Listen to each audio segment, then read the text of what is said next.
somebody. I was somebody when I came. I'll be a better somebody when I leave. I am powerful and I am strong. I deserve the education that I get here. I have things to do, people to impress, and places to go. Hello, kids. We are here to act out the fall story, The Little Yellow Leaf. I hope you enjoy. Who's next? All right, your turn. Take your time. We are working on our project-based learning, and it's about how the weather impacts people, plants, and animals throughout the fall. Leaves need water, leaves need air, leaves need sunlight to make that kind of sugar.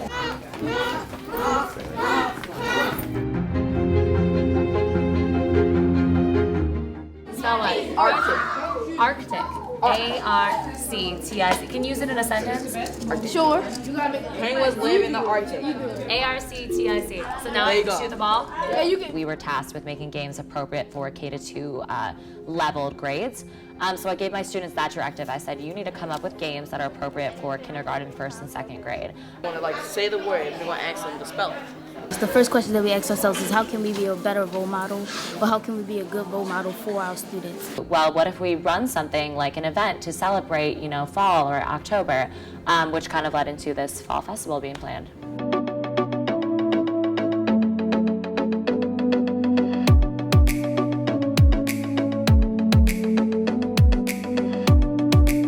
We planned the project in August and September, and then we started implementing it in October according to our language arts curriculum. We began with a question, like how can we have our middle school students act as role models to the lower grade levels, and we were kind of looking through ideas and garnering the student perspective. It was really important for us to bridge that gap between our elementary school and our middle school. Then also having authentic learning experiences for children. Initially, the kids were able to select whether they wanted to research plants or whether they wanted to research animals or people and how they are affected by the fall weather. So I gave them kind of jurisdiction on what they wanted to do once they had their grade level, but I just said, make it educational, make it fun, and show your leadership through your game in some way. We've been tracking the weather, we've been tracking plants, animals, and people, right? And so what was special about that little yellow leaf? He didn't what? He didn't want to fall off. Were there any animals in that story? Yeah. What places in the South, Dylan, would they be flying Florida, Mexico, and California.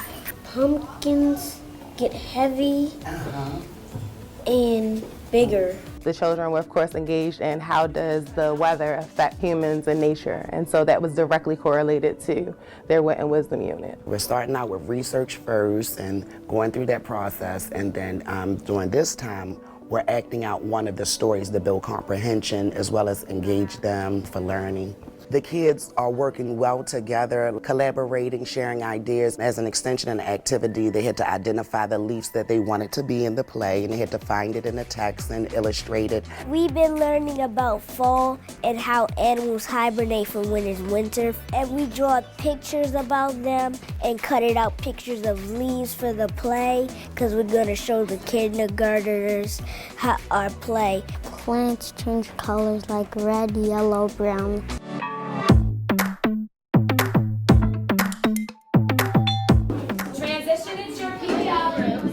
And they really took it and ran with it. Like the Google searches were so funny, like elementary school games for fall, like pumpkin, whatever. And it was really great just to see them take charge and show the creativity aspect of research. We started problem solving, thinking of the things that can be easy for them, a couple of challenging questions, but make it fun and also educational at the same time. Like, if you don't score 8 points altogether, you get a math problem, and then if you get a math problem right, you get 3 more tries. Math and reading, both 6 questions. And if they get it right, we have to move around with the box and make sure they make it in. First, we're doing the lower grades because we know they're going to be the first one to come up, which was very difficult because we don't know for sure if they're on the level we expect them to be. So we have to do basic curriculum, which is basically 2 + 2, 4 + 4, and things like that. Each time your ball goes into the bucket, you will get a word. You will have to spell this word correctly to get 2 tickets. Spell people. So at first they were coming up with these very like overarching, high-reaching questions or vocab words, and I said, let's take a step back. Why don't you look at a Maryland state standard for math or for reading? They were like, what is this? R dot, 1 dot, whatever. But like explaining it to them really helped them understand, and they see it on my board every day, like our standards and our objective. But seeing it through the lens of maybe like a teacher's perspective, I think gave them more of an understanding of like what I do as a job and how that shows leadership and how difficult it can be and how you have to kind of transfer the numbers and the letters to actual problems. That was a really interesting skill set for them to learn too.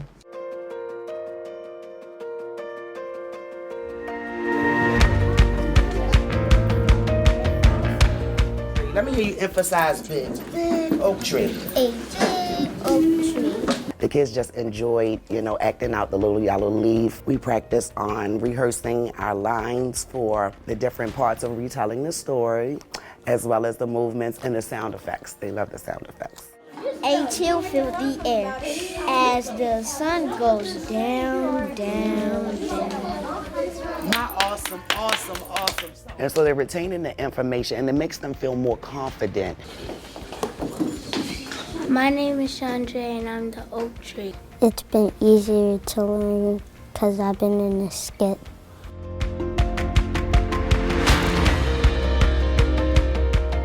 Alright, so we changed it up a little bit because of our supply chain.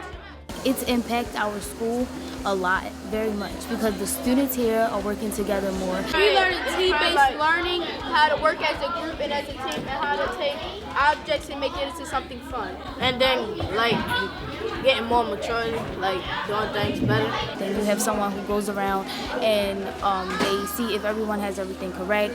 You have someone who's reading the questions. You have someone who's there when someone needs help or something. I think the school was built for collaboration, and project-based learning and our fall festival really centered on being able to collaborate, not only in the classroom, but across class levels and across the middle school as a whole.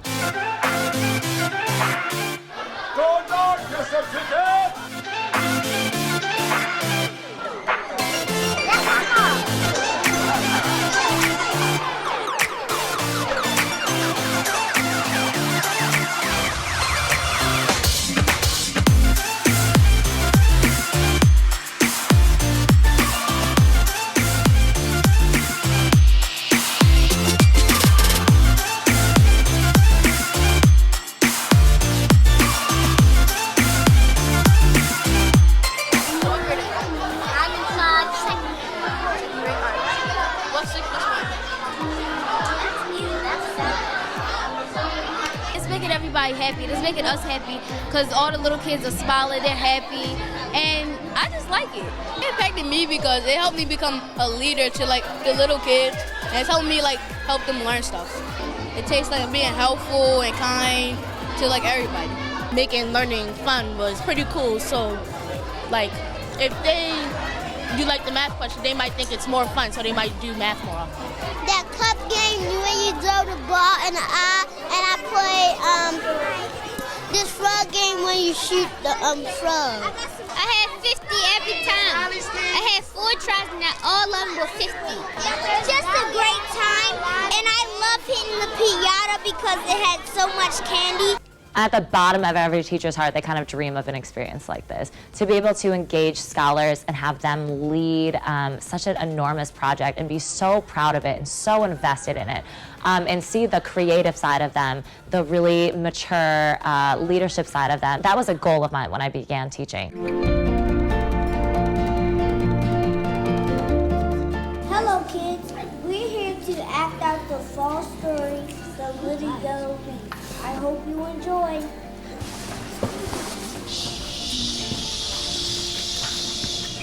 The little yellow leaf, while apples grew musky, pumpkins heavy, and flocks of geese took wing. Not ready yet, as the stars and moon shine at night. High up on an icy branch was a little scarlet leaf. The N. It made me be a good speaker. I learned about myself that I can remember my parts. I was brave and excellent. When I learned about myself, I was great. It was just heartfelt. It was warming and it just lovely, and everybody was smiling and encouraging one another. So it just really, truly, just collective work just made us feel great. When you think about like our 3 levers of the blueprint, right? And you think about like leadership and our teachers being able to lead through this, but even our kids, right? And you think about student wholeness and how we're actually meeting the needs, the social and emotional needs of our kids while also working through academics. And you think about literacy and our 2nd graders being able to go through 2 texts and pull out factual information that they could present in a play. We're finally laying this foundation as a really strong foundation so that we can start to tackle our PARC scores, so we can start to tackle our Amplify scores. Because that's really what's important to me, making sure that when our children leave the fort in 8th grade, that they're prepared for high school and they're prepared for college and beyond. I am a Fort Worthington scholar. I am more than my environment. I am my future. I am a winner. There is nothing I cannot achieve. There is no place my education will not take me. I expect excellence.